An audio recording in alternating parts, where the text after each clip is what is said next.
Saudações de acordo ao fuso horário, mais uma vez para a resolução de um dos nossos laboratórios práticos. Já estamos na aula 5 e o tema de hoje será como criar uma arquitetura medalhão no Microsoft Fabric. Hoje nós vamos mergulhar neste tema e vamos ver como a arquitetura medalhão nos ajuda a organizar os nossos processos desde a ingestão na camada bronze, o processo de transformação da silver e até chegarmos à nossa gold, onde os dados estarão totalmente estruturados e prontos para análise e para criarmos os nossos relatórios. Se estás a chegar aqui agora, não te esqueças de subscrever no canal, ativar os sininhos, compartilhe bastante o vídeo, porque se é importante para ti, também será importante para os outros que estão a começar e vamos crescer todos juntos. Sem mais delongas, vamos para a nossa prática de hoje. Hoje estamos aqui, mais um laboratório muito, mas muito bom e muito interessante. Crie uma arquitetura em medalhão em uma casa de lago no Microsoft Fabric. Ou seja, como criar uma arquitetura medalhão no Microsoft Fabric. E o que é arquitetura medalhão? Antes de nós avançarmos, essa é a nossa indagação. A arquitetura medalhão é uma arquitetura que é composta por três etapas ou por três camadas, que temos a bronze, a silver e a gold. Ou seja, para o português, temos o bronze mesmo, né? Silver que é prata e temos o ouro, que é a nossa camada final. E agora, nessas camadas, na primeira, a bronze, é onde estarão os nossos dados que não estão estruturados, os nossos dados brutos. E na silver, que é a prata, que é a nossa camada prateada, é onde estarão os dados totalmente limpos e para depois serem postos na nossa camada gold, onde lá na gold, na camada gold, estarão prontos para alimentarem os nossos reportes, os dados para os cientistas de dados e assim sucessivamente. E sem mais delongas, vamos ver como começar este laboratório. Como sempre, nós devemos criar um workspace para que tudo fique lá armazenado, onde os nossos itens estarão armazenados. Para quem está a chegar aqui agora, não te esqueça, a nossa primeira aula deste laboratório fala exatamente disso e como criar um workspace. Lá criamos um workspace e falamos de configurações básicas. Corra lá, assista e lá tem a sequência até chegares aqui para não ficares perdido. Depois, eles nos diz que é para criarmos um campo, uma casa de lago e carregar os arquivos. Esta parte nós também já vimos na nossa segunda e terceira aula. Corra e assista este vídeo que é de extrema importância. Partilhe com quem necessita. E, sem mais delongas, nós vamos aqui no nosso Fabric. Aqui já criamos o nosso workspace. E, como sempre, temos aqui o workspace. Aqui. E o nosso workspace é este. Como já falamos anteriormente, de criar pastas para a nossa sequência de exercício, o laboratório estarem bem organizadas. E dentro de cada pasta nós temos os laboratórios, e, ou seja, cada lake house de cada laboratório. Então temos aqui o quarto, em que nós criamos o nosso lake house sales. E automaticamente, quando você cria um lakehouse, ele cria um endpoint SQL, conforme já falamos anteriormente. Esse endpoint SQL serve simplesmente no lakehouse, serve simplesmente para leitura e não para escrita. E aqui criamos um notebook que também já vimos anteriormente como é que se cria e como é que se faz. Quem não sabe, corra, assista as aulas anteriores e verá que é extremamente fácil e terá isto na mente. Ou seja, depois vamos ver o que pede. Aqui nós fizemos a inserção dos arquivos. Depois, aqui o nosso lake house. Aqui ele nos fala que é para criarmos um lake house chamado vendas. Os vendas do inglês é sales.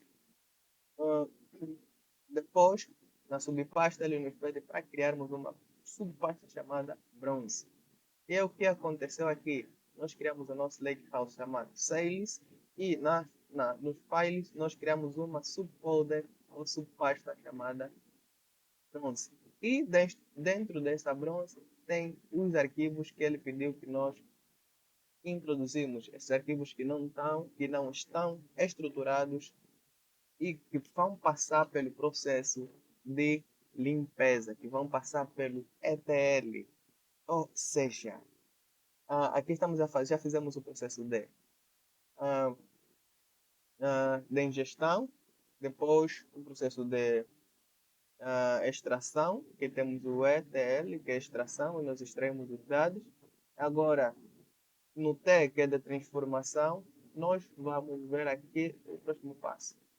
Para nós que estamos aqui já transformar dados e carregar na tabela delta prateada. Ou seja, nós vamos carregar os dados e transformá-los para nossa tabela delta prateada. Ou seja, ele falou no início, visualizar o conteúdo da pasta, ok, visualizamos conforme está aqui, desse jeito. Sem esquecer, devemos seguir a risca o que o laboratório nos pede, para que não haja incongruência, que não haja disparidade no que estejas a fazer ou no que estejamos a fazer com o que o laboratório diz. Então, o que ele nos pede basicamente é para criarmos um notebook com este nome aqui, Transform Data for Silva, ou transformar dados para Silva. E é o que fizemos aqui. Criamos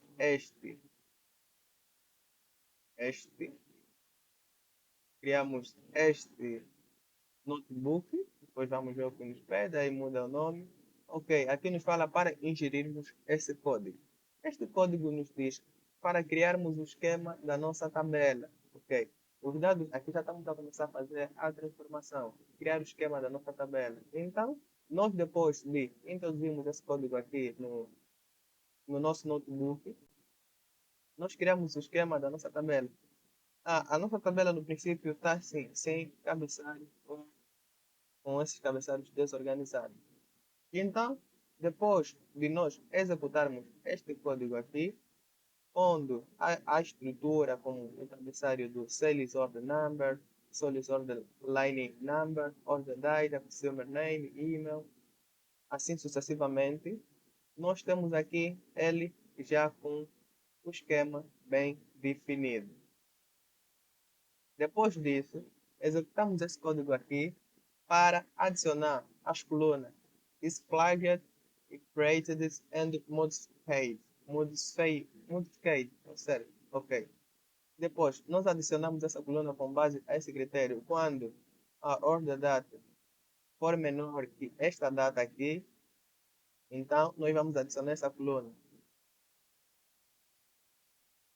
Depois disso, adicionamos aqui um display para nós vermos se as colunas que nós pedimos que fossem adicionadas, fossem adicionadas. Deixa eu esquecer um ponto. Aqui nós estamos a fazer atualização do nome do cliente, o consumer name, quando ele for null ou quando ele tiver espaço vazio, vamos substituir. Quando ele estiver em branco, vamos substituir por unknown ou desconhecido. Depois disso, um display para nós vermos como é que está a nossa tabela. Nós vamos ver, temos aqui o que foi adicionado, o que foi adicionado, e o que foi adicionado, e o que foi adicionado. E foi adicionado aqui. Aqui. Colunas que foram adicionadas. Uma, duas, e este aqui. Aqui. Uma, duas, três, quatro. As quatro colunas vimos que fossem adicionadas. Estas transformações nós estamos a fazer na nossa camada Silver. Já saímos da bronze que nós introduzimos ou ingerimos os nossos dados brutos. Agora estamos na camada silver a fazer a transformação e a limpeza dos dados. Depois nós vamos aqui definir o esquema da nossa tabela silver, ok, da nossa tabela Celis silver. Aqui nós definimos o esquema da nossa tabela. Ok, está definido, adicionamos as colunas certas, com os seus nomes, todos certos. E nós preenchemos e executamos. Depois disso, eu quero ver se tudo está preenchido conforme eu quis e conforme eu defini. Aqui eu dei um display para ver, eu venho, analiso e venho e vejo que está totalmente conforme eu pedi que fosse. Aqui, agora, neste código, nós estamos a fazer um upsert, uma atualização e um insert. Nós vamos atualizar esses dados caso eles vamos definir condições com base na coluna sales order data e customer name e itens. Ok, nós vamos fazer a atualização quando não tiver dados e nós vamos inserir dados quando não tiver dados e fazer a atualização assim progressivamente. Depois fiz um display para ver a minha tabela como é que está e aqui nós fizemos a transformação toda. Se nós vermos aqui, no final temos algum parecer sobre este ponto aqui. Ok, aqui sobre este ponto que eu falei que é um upsert que nós fizemos, aqui esta operação, ele diz que esta operação é importante, permite atualizar registro existente na tabela com base nos valores da coluna específica. E inserir novos registros quando nenhuma correspondência for encontrada, que é o que eu falei. Isso é um requisito comum ao carregar dados de um sistema de origem, que podem conter atualizações em registros existentes e novos. Agora, aqui nós vamos explorar os nossos dados que estão na nossa camada Silver. Vamos explorar com o endpoint SQL, que aqui está. Nós, neste endpoint, nós não conseguimos fazer alterações como um insert, um delete, um update e outras funções do SQL que nos permitem fazer alterações ou inserções no SQL. Aqui nós apenas vamos visualizar a leitura, é simplesmente ler, nós vemos se os dados estão nas conformidades. Aqui na primeira query, nós estamos a selecionar o ano como ano.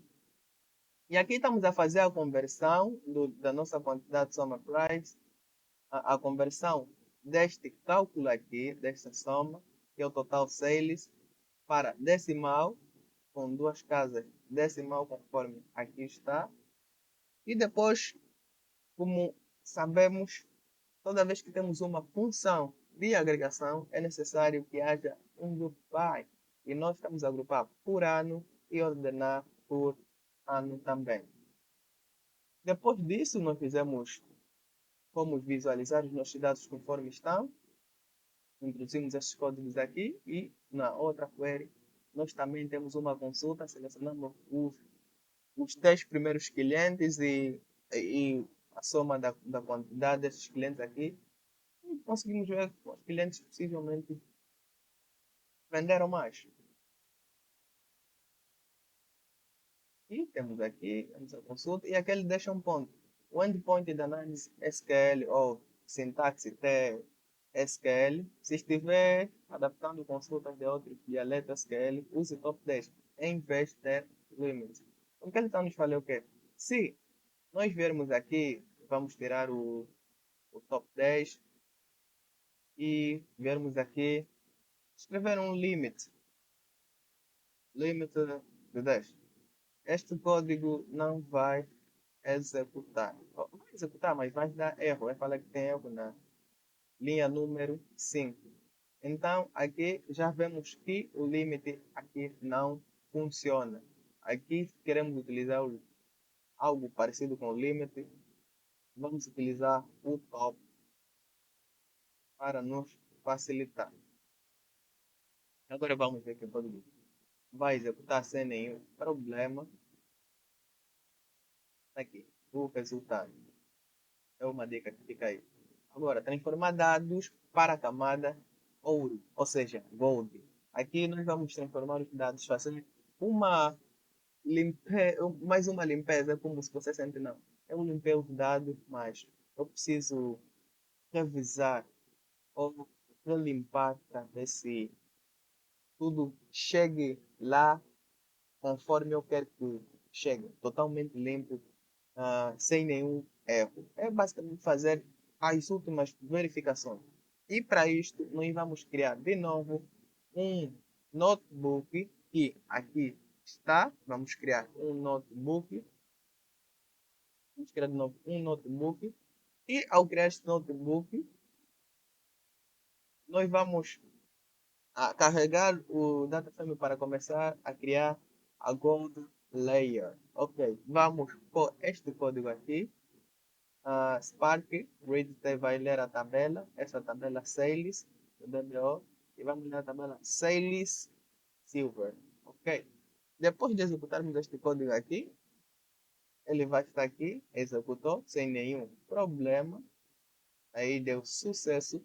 Depois vamos definir o esquema da nossa DIN Date Gold. Aqui vamos definir já, quer dizer, a nossa tabela dimensão, a nossa data, que é a nossa tabela dimensão Gold. Já estamos a começar a estruturar as nossas tabelas na Gold. Depois disso, eu dei um DF para ver como é que está o andamento. Depois disso, criamos um dataframe para a dimensão, para a nossa DIN Date Gold. Ok? Aqui criamos, vimos como é que está, não liga aqui. Depois, aqui, nós fizemos o que fizemos anteriormente. Um upsert, fizemos um upsert, ok. Um upsert, estamos aqui.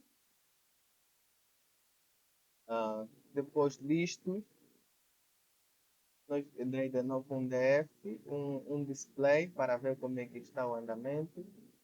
Depois, aqui vamos criar o esquema da Customer Code, ou Dimension Data Table. Ok, vamos criar a tabela Gold dos nossos clientes. Depois disto, vamos criar o Customer Silver Data Frame, da tabela Gold, que é para nós fazermos o quê? Um split, ou dividirmos a nossa tabela Customer Name, porque lá tem o nome completo, temos o nome completo aqui. Aqui temos o nome completo, aqui, mas Júlio Cruz, temos o nome completo. Nós aqui estamos a fazer o quê? Estamos a fazer o processo de dividirmos esse nome em duas colunas, the first name e last name. Depois disso, nós vemos que aqui nós vou dar um display aqui para baixo. E aqui nós estamos definidos, deixa eu ver aqui como é que está, o que é que diz. Ok. Ok. Aqui ele diz, aqui está limpando e transformando os dados do cliente em Silver, realizando uma junção anti-esquerda. Essa junção anti-esquerda é um left join para excluir dados duplicados já existentes na tabela de Consumer Gold e em seguida gerando valor Customer ID exclusivo usando a função monotonic query. Isto falamos em inglês. Ok, basicamente esse código está fazendo o quê? Está fazendo uma junção de um left join para excluir valores duplicados da tabela que já existem na tabela de Customer Gold. Em seguida, gravando valores do Customer ID exclusivo. É o que este código aqui vai. Depois disto, nós vemos aqui, neste código, aqui. Agora nós vamos garantir que a nossa tabela de cliente permaneça atualizada à medida que novos dados forem inseridos. O que este código está fazendo aqui é exatamente o que foi dito aqui. Nós vamos garantir que a tabela permaneça atualizada à medida que novos dados forem inseridos por causa deste código aqui. Então, depois disso, executamos. E depois disso, nós vamos seguir os mesmos passos. Os mesmos passos, fazendo o quê? Criar as outras tabelas. Vamos criar a DIN Product Gold, é o mesmo passo. E vamos criar também a Fat Sales Gold, que é a nossa tabela FAT. Vamos seguir os mesmos processos. Depois disto, nós criamos a nossa tabela. E onde é que isso se reflete?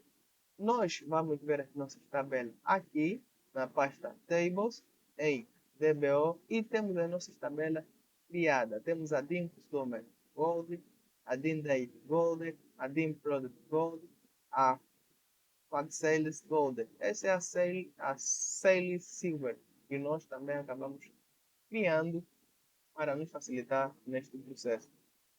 Então, e vamos ver o, o exercício, o laboratório nos pede no final.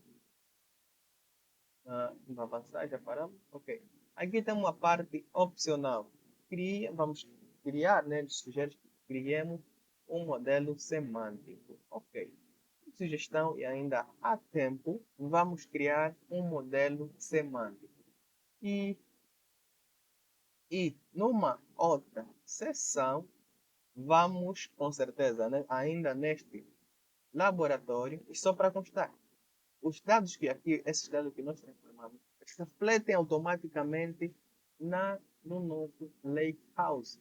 Por quê? Porque antes, conforme já falamos na aula anterior, ou no vídeo anterior, quando nós criarmos um notebook, ele não vai estar conectado a nenhum Lakehouse, mas nós conectamos esses nossos notebooks ao nosso Lakehouse. E todas as transformações, ou limpeza, ou tudo que for feito lá, refletem automaticamente no nosso Lakehouse. Então, quer dizer que aquelas tabelas, essas tabelas, ah, essas tabelas aqui, também devem estar aqui. Se não tiver alguma coisa que está errada, vamos ver. E elas estão aqui. E se por acaso não tem, não aparecer de primeira, vem aqui nos três pontinhos e atualiza. Se calhar você acabou esquecendo de atualizar as suas tabelas e por isso elas não estavam ou não estão aparecendo. Então, para isso, a partir daqui do nosso Lakehouse, nós podemos criar um modelo semântico. Aqui temos novo modelo semântico. Tá? Criamos um novo modelo semântico do Power BI com tabelas e exibições específicas. Mas este assunto nós vamos deixar para uma próxima aula. Se ficou alguma dúvida, espero que não tenha ficado e eu tenha sido explícito. E se foi muito rápido, deixe nos comentários. Se calhar da próxima eu vou um bocadinho mais lento. Então, não se esqueça de se subscrever no canal, partilhar e ativar o sininho das notificações. O seu comentário, tudo que você falar nos comentários, vai ajudar bastante. E o mais importante, os dados são o novo petróleo. E esses petróleos precisam ser refinados. Então é por isso que nós estamos aqui para refinar esses petróleos, para depois chegar aos consumidores finais, para chegarem aos consumidores, para chegarem aos consumidores finais, pronto para serem utilizados sem nenhum problema. Até mais e ficamos por aqui.